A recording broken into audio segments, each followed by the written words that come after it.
Welcome back to Dark Cinema Recaps, where horror is for life, not just for October. Today, we've got a groovy Evil Dead collection, but before we get into that, firstly, I want to thank anybody who has watched, liked, commented over the Evil Dead videos so far. Really do appreciate it.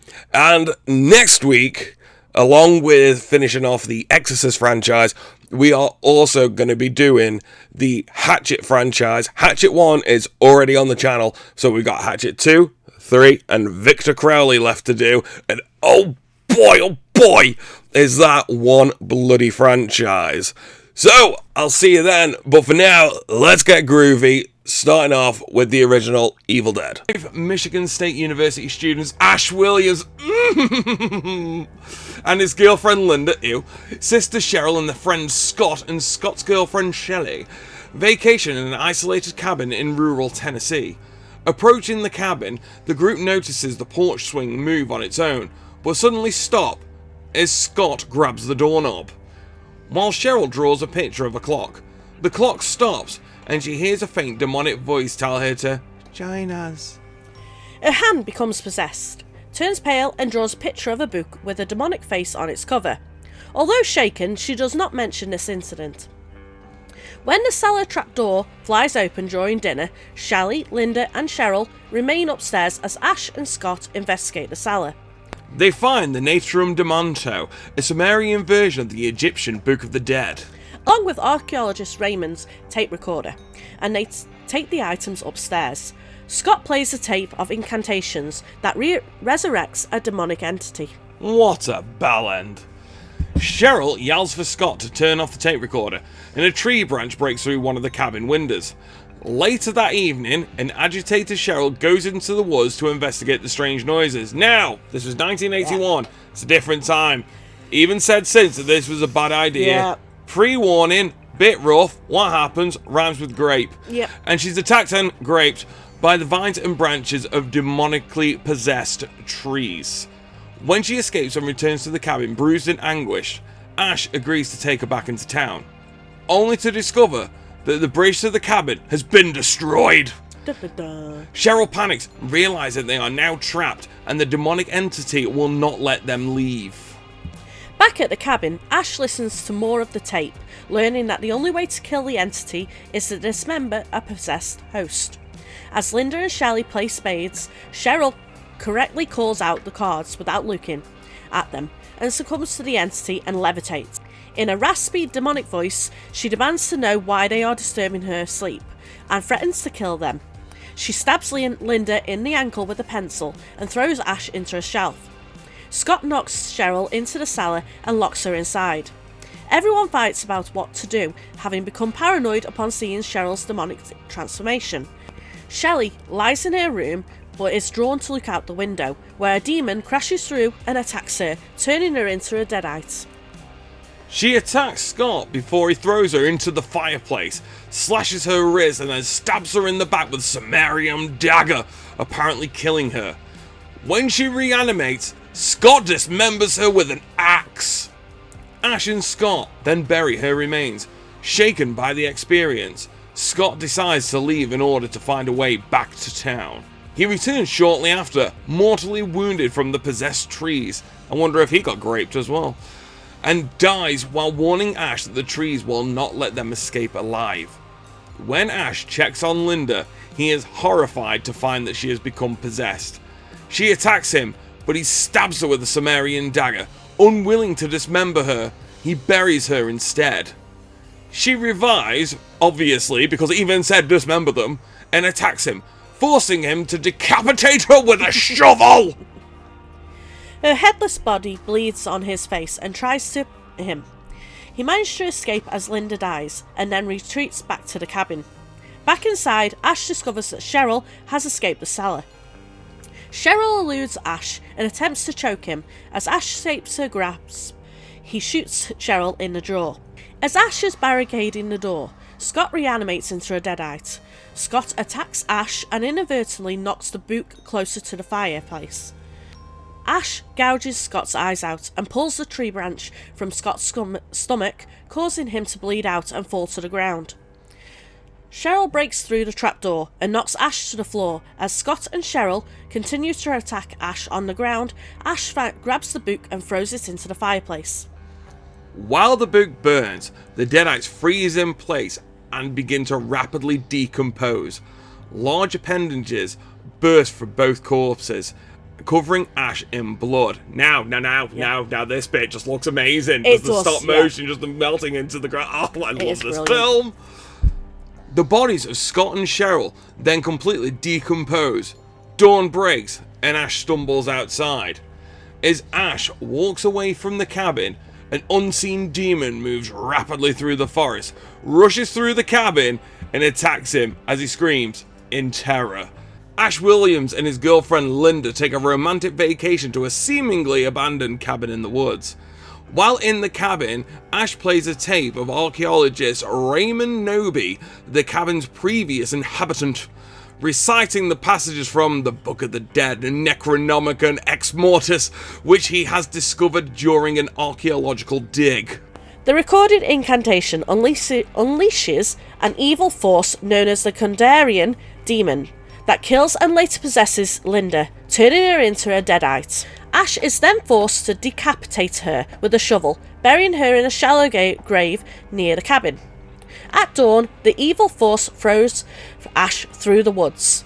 He is briefly possessed by the demon, but when day breaks, he is inexplicably returned to normal. He attempts to flee the area, but finds that the bridge to the cabin has been destroyed. The spirits chase him back to the cabin, where Linda's revived head attacks him and bites his hand. He runs to the shed, where her headless body attacks him with a chainsaw, but he overpowers her and slashes the deadite Linda to death. His right hand becomes possessed and tries to kill him, and then he severs it with the chainsaw, before attempting to shoot it with a shotgun, but the hand mocks him and ultimately escapes. Meanwhile, Noby's daughter Annie and her research partner Ed return from the dig with the missing pages of the Necronomicon, only to find the destroyed bridge.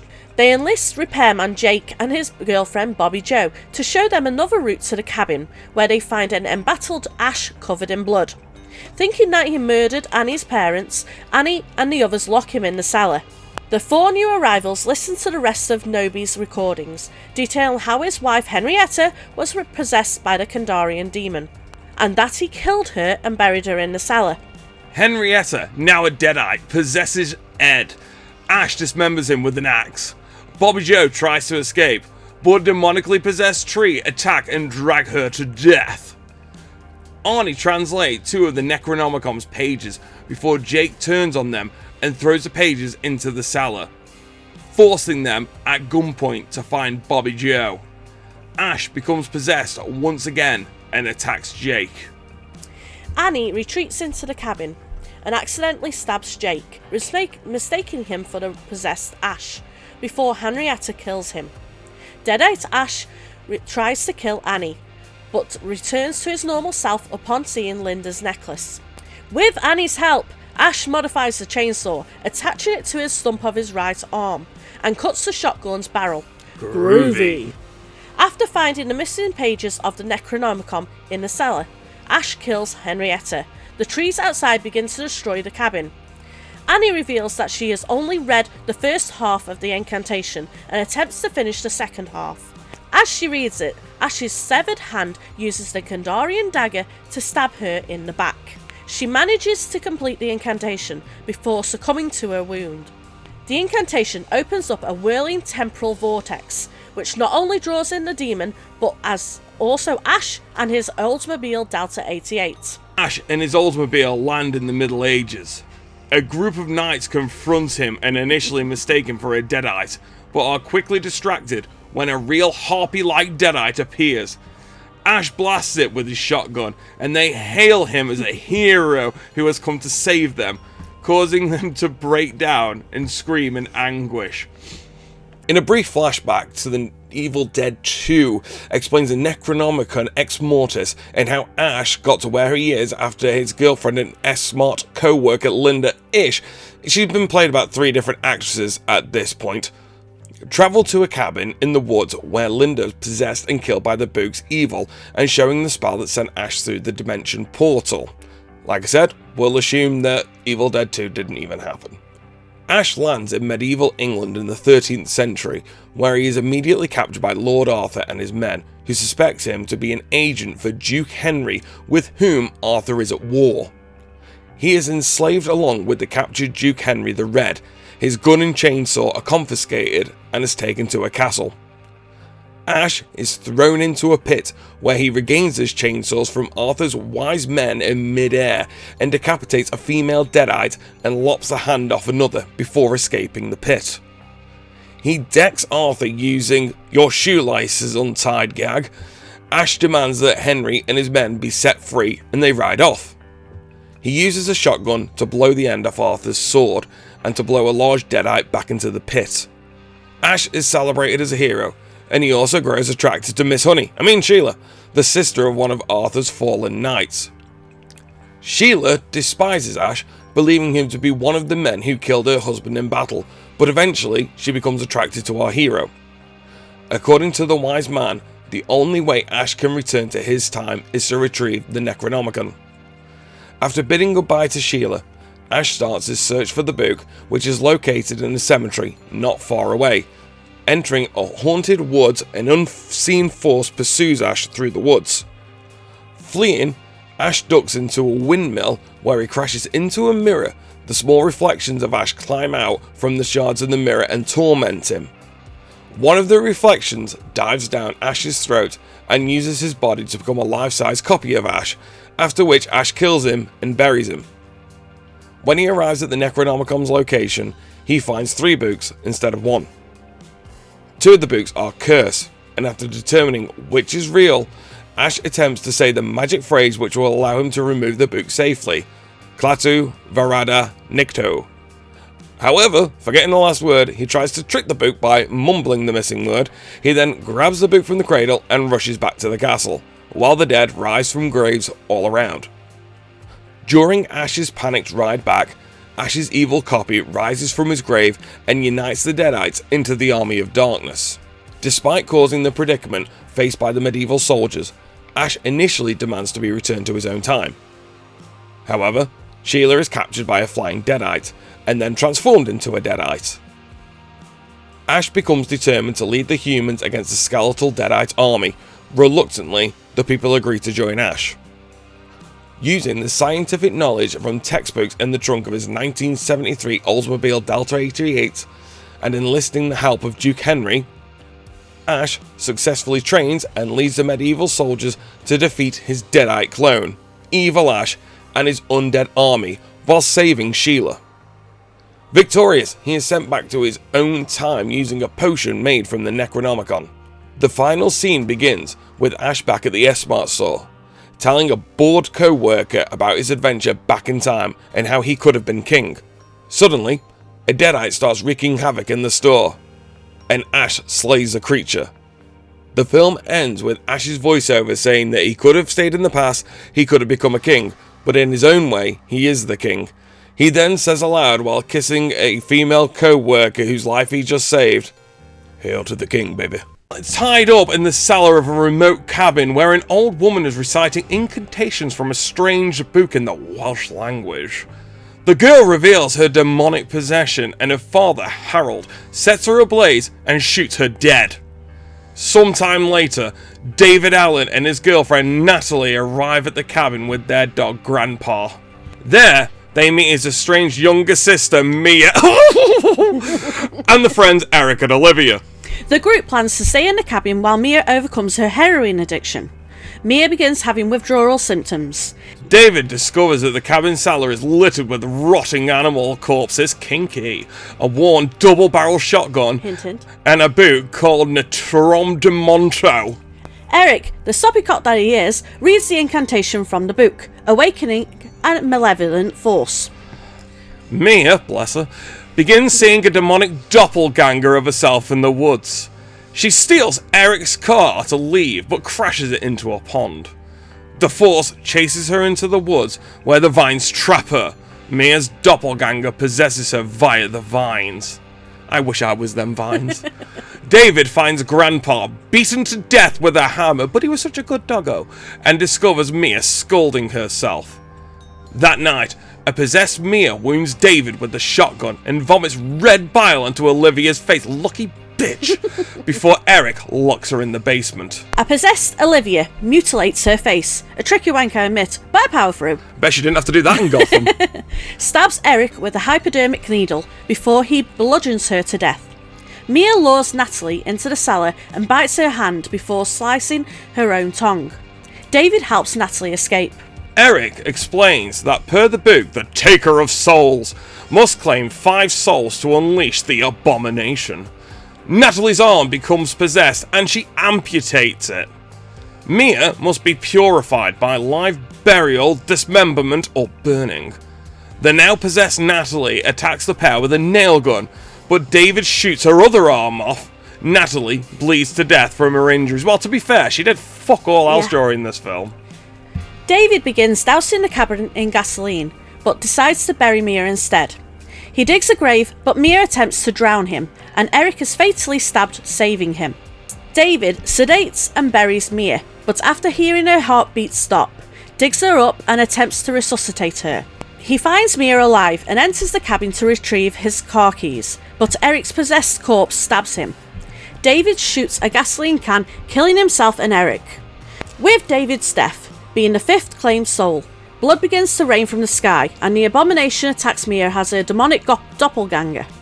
It chases after Mia, who grabs a chainsaw from the tool shed and tries to run. She hides under the Jeep and manages to slice off the abomination's legs, crippling it. As she tries to run though, the abomination tips the Jeep over and it falls on Mia's arm. Just as thought she was badass enough, she pulls herself free by severing the fucker. The abomination inches towards Mia, but she sticks her arm stump into the handle of the chainsaw. I will feast on your soul. Feast on this motherfucker! And she chainsaws the abomination fucking lengthways! Killing the abomination, its corpse sinks back into the ground. In a post-credit scene, an older Ash Williams, the protagonist of the original 3 Evil Dead films, is seen in shadow profile. He says his signature catchphrase, Groovy. Cousins Teresa and Jessica's new boyfriend Caleb are vacationing at a lakeside cabin when a seemingly ill Jessica scalps Teresa and decapitates Caleb before levitating over the lake.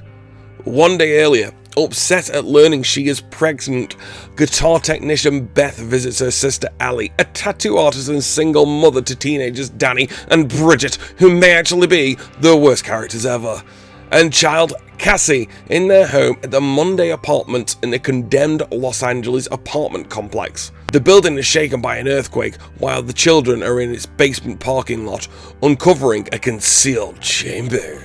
Danny, the wet wipe that he is, investigates it, discovering religious artifacts, 3 phonograph records from 1923, a strange book that he takes up to his room, believing it could possibly sell it and use up the money to help Allie. The initial record details rejected efforts by a priest to research the book, revealed to be one of the 3 volumes of the Naturum de Monto. The subsequent record reveals that the priest continued his research in secret and recites an incantation that summons demonic entities known as Deadites. The building's power fails, and an isolated Allie is attacked and possessed by an unseen force. She returns to the apartment in a trance, menacingly threatens her family, and dies after pleading with Beth to protect her children.